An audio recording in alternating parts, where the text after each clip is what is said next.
Let me ask you this. The last time you flew, how many people in that security line actually knew what they were doing? And how many were there just hoping for the best? There's a faster, calmer way through that checkpoint, and a set of medical and physical realities that your 22-year-old self didn't even have to think about. Want to glide through security like a savvy travel guru? Then stick around. Here's the thing about airport security that most travel content gets wrong. It treats the checkpoint kind of like a one-size-fits-all experience. One set of rules, one collection of gear, and one type of traveler. But for the traveler over 40, the one with a prescription bag, a back that's had some work done, or a blood sugar monitor on their arm, that assumption is where the trouble really starts. I want to tell you a story about a golf trip. A number of years ago, a buddy and I were returning home from a nice golf trip in Naples, Florida. It was a great little getaway. At the airport security down in Southwest Florida, I proceeded through the checkpoint first. Showed my ID card, my boarding pass, put my carry-on on the belt, and stepped into the body scanner. Within seconds, a TSA officer was asking me to step aside. They waved the magic wand all around me and then asked me to please follow them. Off we went to a private screening room where they had me remove my shirt. I had a back brace on. Now, after a long weekend of golfing, I was feeling a little tender, so I'd put it back on. It hadn't even crossed my mind for a single second to say something to anyone before I walked into that scanner. I just walked right on in. Of course, that's going to be a flag. The inspection itself was fine. Brief questions, professional, and we were all done. But here's the part that struck me. When I came back out to the checkpoint, I looked for my friend, and he wasn't there. Turns out he was still at his own private room in the checkpoint being questioned about me without even being given a reason why. Well, as it turns out, it was because he was traveling with me, Mr. Back Brace Guy. He had no idea what was happening, and I'm standing there thinking, this is all my fault. Because it was. Had I simply removed the back brace and run it through the item scanner instead of wearing it into the body scanner, none of that happens. Not for me, not for the friend standing next to me. Some friend I was, huh? That's one of our themes for today, declaration. It's not a sign of weakness or incompetence. It's the thing that keeps you moving, keeps the people with you moving, and keeps the whole line moving. Security doesn't slow you down. Not being prepared is what slows you down. And for the traveler over 40, there is more to declare than there used to be. More hardware in the body, more medications in the bag, more devices, more considerations. And if we're being straight about it, a longer gap since the rules were last checked. This episode is about closing that gap. 12 mistakes, 6 categories, and a system for moving through the checkpoint with the kind of confidence that comes from actually knowing what you're doing. All right, let's go. We're starting here today because credentials are the thing you either have or you don't. And if you don't have the right ones, you find out at the checkpoint right away. Not at home. 2 items are in this category. Let's start with mistake number 1. You haven't updated to Real ID. If you're trying to fly domestic and still using a standard driver's license, the old kind without the star in the corner, well, this applies to you. Real ID enforcement went into effect on May 7th, 2025. That's not a future date. It's already happened. Non-compliant travelers since February 1st of 2026 now face a $45 non-refundable Confirm ID fee with up to 30 minutes of additional processing time at the checkpoint just to verify your identity. Now, if you have a valid U.S. passport, you're fine. That's an acceptable alternative at any domestic checkpoint. But if your daily ID is your driver's license, look for the star. If it's not there, you have a task to do. The Real ID isn't some upgrade that costs you time at the DMV and buys you nothing. It's the table stakes now for domestic air travel. Get it done. Mistake number 2. You don't have global entry with TSA PreCheck. Here's my standard recommendation to anyone who asks me about TSA PreCheck. Skip the standalone enrollment and go straight to global entry. The vetting process is essentially the same, and for just $10 more per year, you get global entry with TSA Pre included, plus expedited customs processing every time you return home to the United States from an international trip. Even if you don't travel often, that's nice to have in your pocket, and it's not a close call. Here's something worth checking before you pay anything directly out of that pocket. Many travel credit cards reimburse the global entry enrollment fee entirely. Look at your card's benefits before you open your wallet. Now, what does that actually feel like at the checkpoint? I remember the first time I went through a TSA PreCheck lane. I'd had global entry for a little while. You get TSA pre automatically with that, but I hadn't really appreciated what that meant until I was standing in the TSA PreCheck lane with my shoes on, laptop in my bag, belt still buckled, and just walking through a simple metal detector. Literally, I thought, I didn't even realize how much of a hassle this really was. All of it, every single trip, until it just wasn't anymore. 99% of TSA PreCheck members waited under 10 minutes in check-in lines in October of 2025. The standard lane on a busy morning, as you know, is an entirely different experience. One more thing worth knowing, for travelers with medical devices, and we're going to cover several of those in the next category, TSA Pre has a specific operational advantage that goes beyond just a shorter line. We'll come back to that in just a bit. This is the category the traveler over 40 has to pay the most attention to, because for a lot of us, the body we're traveling with today is not the same body that went through security 30 years ago. 3 items here, and the headline across all 3 is the same principle I started this episode with. Declare first. Mistake number 3, you haven't told anybody about your metal implant. Over 90% of hip and knee replacement devices will trigger a medical detector at the airport. Over 90%. If you have a metal implant, let's say a replacement hip or knee, and you plan to walk silently through the lane without saying a word, well, then you're planning to get pulled aside. The process, though, is simple. Before you enter the screening lane, notify the officer. Tell them what it is and where it is. They'll likely have you use that big AIT machine, the full body scanner. And that's the machine that gives the TSA team a better picture of what's actually going on without requiring an immediate pat down. Just by making this declaration, it puts you in a different category. You're a prepared traveler now, and the TSA agents will appreciate the heads up because they can handle your processing more smoothly, more quickly. Personal note, I have a titanium artificial disc in my lower spine. I got it back in 2018. My surgeon told me explicitly it wouldn't be a security concern, and in the years since, it has never once triggered a scanner or required me to say anything to anyone. So I haven't had to worry about this process personally. But the back brace story I told you about earlier, well, that's a similar principle at work, and one that I personally lived through. Declaration is not an inconvenience. Not declaring is the inconvenience. Mistake number 4, you're traveling with a pacemaker or implantable defibrillator and you don't know what to do. I want to read you something I wrote down here in the old ledger because it's exactly the kind of thing that gets glossed over, and it shouldn't. There's a distinction between a pacemaker and an implantable cardioverter defibrillator, an ICD, that most travelers don't know and that some TSA officers don't fully appreciate in the moment.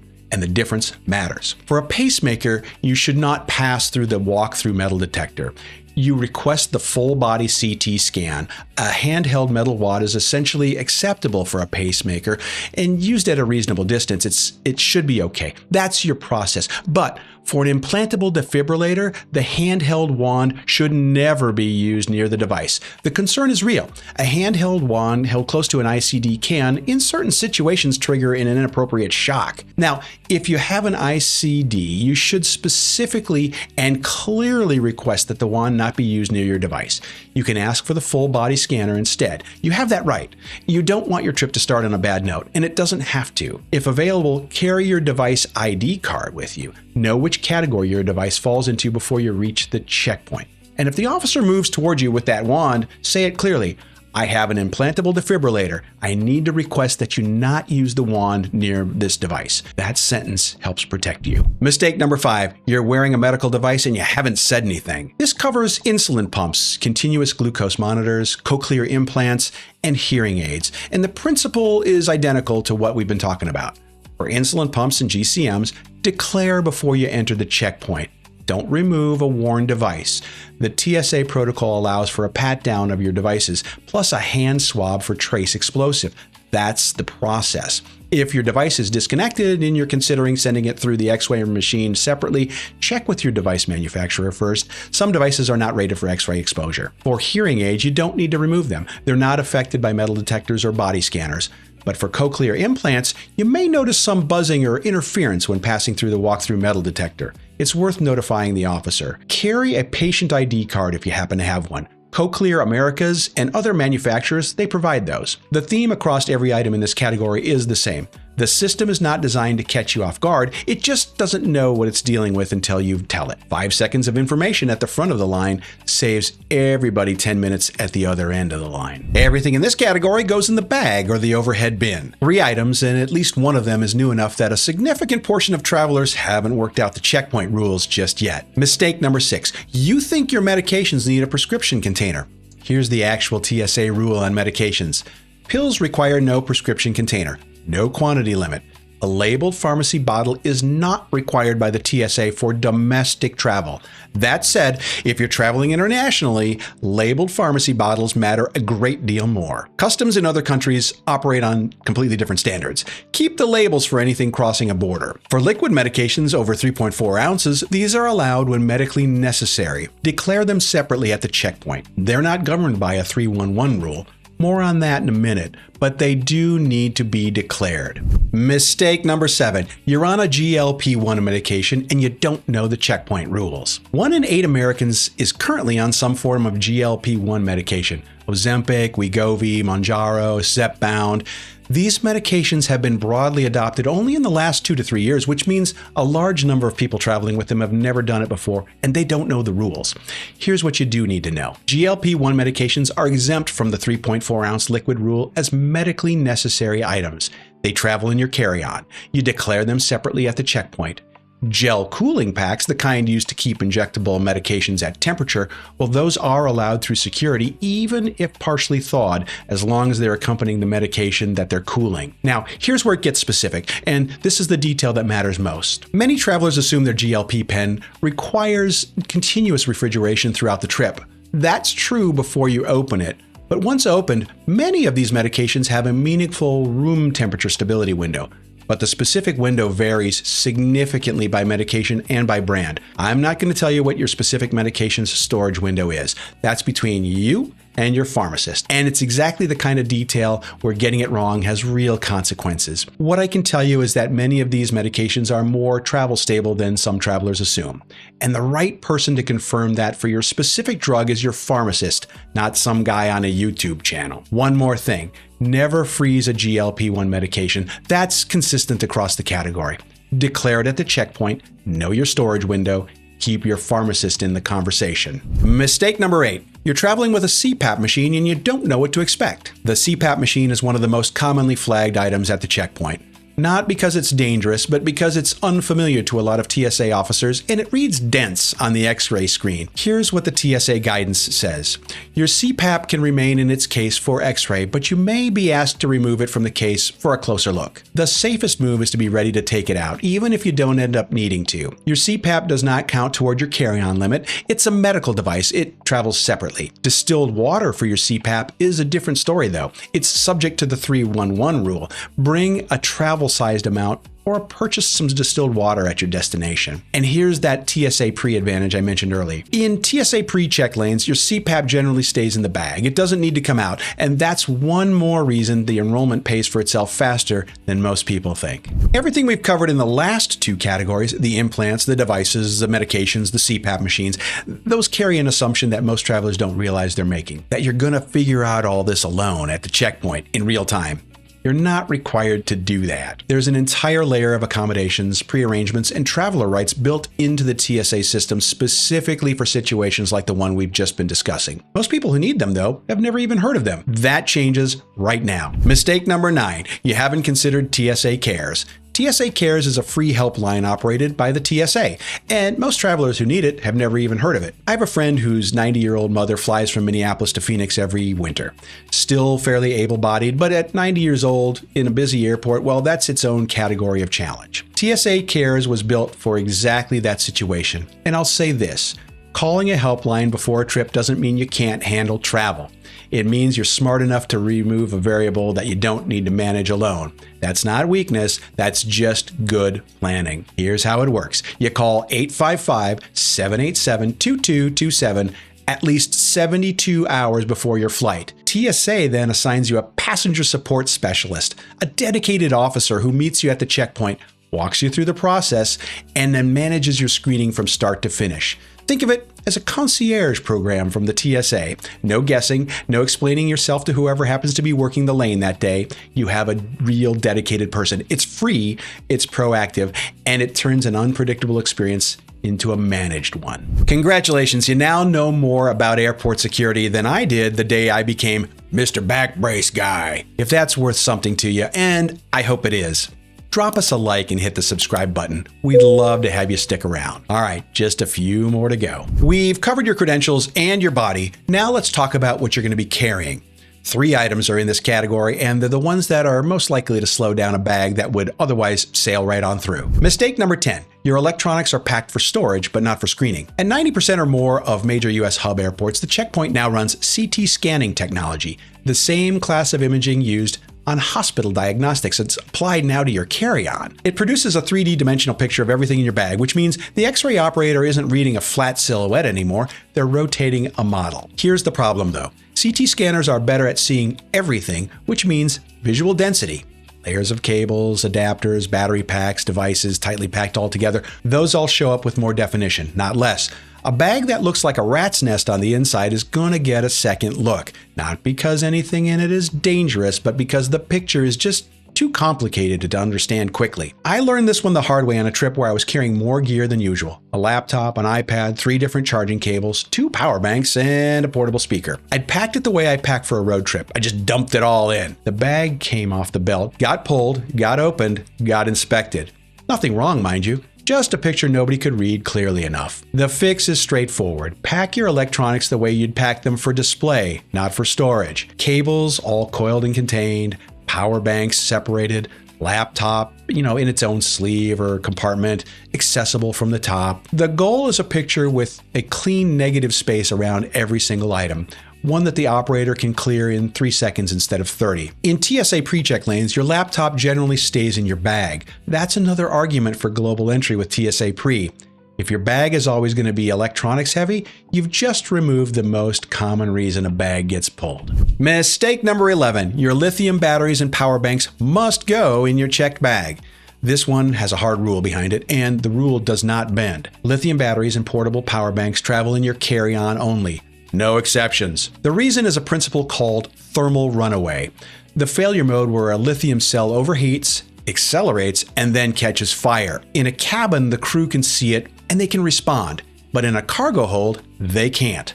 That's the reason for the whole policy in 2 simple sentences. Here's how it plays out if you get it wrong.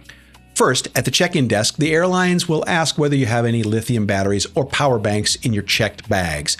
That question isn't casual, it's the FAA rules surfacing at the counter. Second, your checked bag travels behind the scenes through its own screening process.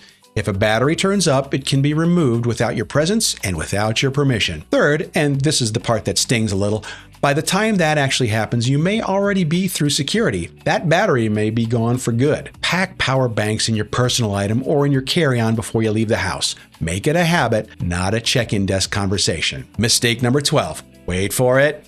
That one's coming up in just a second. We've now covered 11 of the 12 mistakes, and we'll get to the 12th one in just a moment. But first, if you've been tracking these as we've gone along, you may have noticed something. They're not 12 random things. Every single one fits into one of 3 questions you can ask before any trip. What's in or on my body that the TSA needs to know about? What's in my bag that needs to come out, be declared, or handled separately? And what credentials am I carrying, and are they current? 3 questions asked at home before you ever set foot in the airport. With 5 to 10 minutes of pre-trip planning, you don't have to be the one holding up the line. For yourself or for everyone else behind you has the exact same goal that you do. Get through safely and move on. All right, on to that last one. Mistake number 12, and yeah, we saved this one for last because it's the one most likely to make you feel like you've been doing some unnecessary work for, say, the past 25 years. As of July 8th, 2025, shoes are no longer required to come off at domestic U.S. checkpoints. TSA changed this rule, and most travelers are still removing their shoes out of pure habit. A couple of decades of conditioning is hard to shake. Just know, officer discretion still applies. If you're flagged for secondary screening, well, a TSA officer can still ask you to remove your shoes. But as a standard part of the primary screening process, the shoes off routine is effectively done now. The next time you check in at a domestic checkpoint, just leave them on. See what happens. Probably nothing, because nothing is exactly what's supposed to happen. If you've already figured this one out and you've been breezing through with your shoes on, drop that down in the comments below. I'm curious to know how many of you already knew about that. And if you want to make mistake number 10 a non-issue before you even get to the checkpoint, go check out this episode right over here. We did a full episode on building out a no liquid toiletry kit that takes the 3-1-1 rule completely off your plate, and it connects directly to what we covered here today. And that, my friends, is better latitude. We'll see you over there.